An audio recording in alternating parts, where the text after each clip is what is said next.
বহুল প্রতীক্ষিত ম্যানচেস্টার ডার্বিতে গতকাল আবারও হারের সম্মুখীন হল ম্যানচেস্টার সিটি। মাত্র 1 মিনিট 55 সেকেন্ডেই ভাগ্য বদলে গেল ম্যানচেস্টার সিটির। গত রাতে ম্যানচেস্টারের শহরে আধিপত্য ধরে রাখার এই ম্যাচে সিটি তাদের ম্যাচটি হেরে বসে। তবে এই ম্যাচ ছিল ইউনাইটেডের নতুন কোচ রুবেন এমেরির জন্য একটি বড় চ্যালেঞ্জ।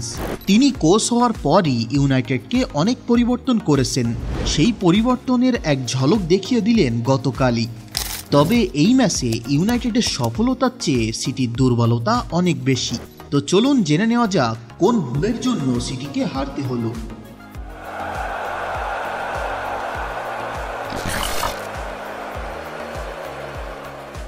গত ম্যাচে সিটিকে মোটামুটি ডিফেন্সিভ খেলতে দেখা গেছিল। ফার্স্ট হাফে 35 মিনিটে গোল পেয়েই বেশ কনফিডেন্সের সাথেই ডিফেন্সিভ খেলছিল সিটি। ম্যাচের 88 মিনিটে ম্যাথিউস নুনেজের মিস পাস থেকে একটা বড় বিপদে পড়ে যায় সিটি। সেই ভুল শুধরাতে যেয়ে আরও বড় ভুল করে বসে নুনেজ। বক্সের মধ্যেই ফাউল করে বসে, পেনাল্টি পেয়ে যায় ইউনাইটেড।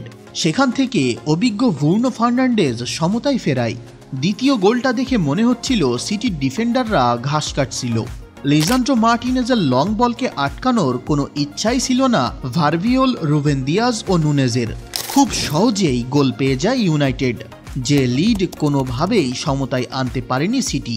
সিটির প্রাইমারি ভুল হলো ওভার কনফিডেন্স। তারা লিড নিলেই তাদের মধ্যে জিতেই গেছে এমন একটা ভাব এসে যায়। এই ওভার কনফিডেন্সের জন্য আমরা সিটিকে অনেকবার হারতে দেখেছি।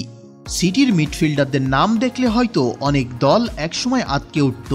সেই দলকে সাথে নিয়ে গতকাল মাঠে নেমেছিল, কিন্তু তারপরেও জিততে পারল না। আপনি মানুন কিংবা না মানুন, কেভিন ডি ব্রুইনা তার বেস্ট ফর্মে নেই। হয়তো তিনি ফর্মে ফিরবেন, কিন্তু বর্তমানে তিনি তার ফর্মে নেই। এলকাই গুন্ডোয়ান এবং ফিল ফোডেনের পারফরমেন্স একেবারেই যাচ্ছে তাই। তারা কোনোভাবেই মিড থেকে আক্রমণ করতে পারছে না। তবে এবার হাল্যান্ডকে সমালোচনার সম্মুখীন হতেই হবে। ভালো ফরওয়ার্ডরা তাদের উইংস এবং মিডফিল্ডের থেকে বল নেওয়ার পজিশন করে নেয়। সেটা যেভাবেই হোক তারা করে নেয়। হাল্যান্ড সেটা করতে পারছে না। সে প্রমাণ করছে তাকে বল তুলে না দিলে সে নিজে বল ম্যানেজ করে নিবে না।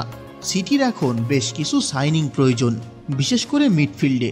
না হলে ম্যানচেস্টার নয়, সম্পূর্ণ প্রিমিয়ার লিগ থেকে কর্তৃত্ব হারাবে।